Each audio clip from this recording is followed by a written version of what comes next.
ऐसा करो कि 4 लोग नहीं बल्कि पूरी सरकार को ये कहना पड़ जाए कि ये तो लीगल है। गाइस आज के इस वीडियो में मैं बात करने वाला हूँ एक ऐसे स्कैम के बारे में जो इतने बड़े लेवल पर पहुंच चुका था जिसे रोक पाना सरकार के बस में नहीं था, और फिर सरकार ने भी ये मान लिया कि ये स्कैम नहीं बल्कि एक लीगल काम है। तो बने रहो इस वीडियो में एंड तक। तो चलिए शुरू करते हैं। घटोला तो हम आम जनता के साथ कर दिया स्कैम 2003 के डायरेक्टर तुषार हीरानंद जी ने। एक हिसाब से कहते तो उन्होंने चूना लगा दिया है। इस सीरीज को आधे में खत्म करके चूना लगाया ऑडियंस के इमोशन पर पानी डालकर, क्योंकि इतना अच्छा शो चल रहा अचानक से बंद कर दिया। ठीक उसी तरीके से जिस तरीके से आपको एक मनपसंद फिल्म देख रहे होते हो और अचानक से लाइट चली जाती है, ठीक यही वाला हाल हुआ स्कैम 2003 में। इन्होंने अपने शो को अचानक से बीच में बंद कर दिया और एक पर्ची चिपका दी टू बी कंटिन्यू। इन्होंने इस शो को ऐसे टाइम पर बंद कर दिया जब इस शो का मेन पार्ट चालू होने वाला था। पहले इस शो के अंदर ट्विस्ट आने वाला था, ट्विस्ट तो आया नहीं, आई तो टू बी कंटिन्यू की एक पर्ची। ये तो इन्होंने वही वाला हाल कर दिया कि भाई दारू और गिलास सामने रखा है लेकिन पीने के लिए पानी नहीं है बहनचोद। इन्होंने वॉल्यूम 1 में पूरे 5 एपिसोड दिखाया और उसके बाद कह दिया कि 2 महीने बाद यानी कि नवंबर में इसका वॉल्यूम 2 आएगा। तुषार हीरानंदनी जी आपने अपने हिसाब से सही किया, आपको मार्केटिंग एडवर्टाइजमेंट करना था, वो तो सही हो जाएगा, लेकिन कहीं ऐसा ना हो जाए कि वॉल्यूम 1 का वॉल्यूम कम ही हो जाए लोगों के अंदर से, क्योंकि 2 महीने बहुत ज्यादा होते हैं। स्कैम 2003 का वॉल्यूम 1 आ चुका है, यानी कि पूरे 5 एपिसोड सोनी लिव पर रिलीज हो चुके हैं। इसके डायलॉग और इसकी कास्टिंग देखने लायक है। बहुत ही गजब की कास्टिंग। एक ऐसे चेहरे को सबके सामने लाकर खड़ा कर दो जिसे कोई जानता ही ना हो, और फिर वही चेहरा सभी के दिल और दिमाग पर चढ़ जाए। जैसे स्कैम 1992 में सबसे पहले प्रतीक गांधी का चेहरा याद आता है। क्या एक्टिंग की है भाई। एक्टिंग के लेवल में 0.1% की कमी देखने को मिलती है बस। स्कैम 2003 की स्टोरी बेस्ड है अब्दुल करीम तेलगी की रियल लाइफ पर। उसे बहुत सारे लोगों को ये पता ही होगा कि स्कैम 2003 आखिर है क्या, और ये क्यों हुआ था, और किसने किया था, और कितने सालों तक चला था, और सरकार ने भी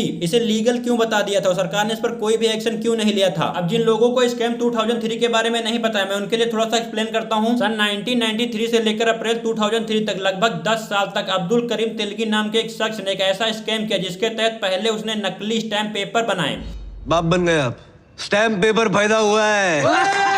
उसके बाद ब्यूरोक्रेसी की मदद लेते हुए इंडिया का जो स्टैम्प पेपर सर्कुलेशन सिस्टम था उसके अंदर उन नकली स्टैम्प पेपर को घुसा दिया। पूरे 10 साल 72 सिटी 18 स्टेट, ये तो अभी तक ऑफिशियल रिपोर्ट है कि यहाँ तक नकली स्टैम्प पेपर पहुंचे थे। बहुत सारे स्टेट ऐसे भी जिनको अभी तक यह पता ही नहीं कि ये स्कैम वहां तक भी हो रहा था। ग्लोबलाइजेशन शुरू होने के बाद अप्रैल 2003 तक तेलगी स्कैम देश का सबसे बड़ा स्कैम था, क्योंकि इसका जो अमाउंट था वह 30,000 करोड़ रुपए का था। उस टाइम पर ये कितना बड़ा स्कैम था इसको जरा आप इस बात से समझिए। स्कैम 1992, हर्षित मेहता याद ही होगा। हर्षित मेहता ने इस स्कैम के अंदर 250 से 300 करोड़ रुपए का घोटाला किया था, और स्कैम 2003 में 30,000 करोड़ रुपए का घोटाला हुआ था। और जब सरकार को इस स्कैम के बारे में पता चला तो सरकार ने इस बात पर चुप्पी साधते हुए कुछ भी नहीं किया, और कुछ कर भी कहां सकती थी क्योंकि बहुत लेट हो चुका था। लगभग 10 साल, पूरे 10 साल हो चुके थे इस स्कैम को इंडिया के अंदर करते हुए, और लगभग पूरे देश में नकली स्टैम्प पेपर सप्लाई किए जा चुके थे। अगर इन सभी नकली पेपर्स को इलीगल बताया जाता तो सरकार ही नहीं बल्कि आम जनता के भी एल लग जाते। इसलिए सरकार ने इन सभी नकली स्टैम्प पेपर को लीगल मान लिया, और ये सभी नकली स्टैम्प पेपर असली में बदल गए, और सभी स्टैम्प पेपर आज भी देश के अंदर चल रहे हैं। अब हमारा वीडियो आपको कैसा लगा, पसंद आया तो वीडियो को एक लाइक करना, एक कमेंट करना। स्कैम 2003 के लिए अगर आप लोगों ने भी इन 5 एपिसोड को देख लिया तो आप उन एपिसोडों को 5 में से कितने स्टार देना चाहेंगे कमेंट बॉक्स में कमेंट करके हमें जरूर बताना। हमारी तरफ से इस सीरीज को मिलते हैं 5 में से 4 स्टार, क्योंकि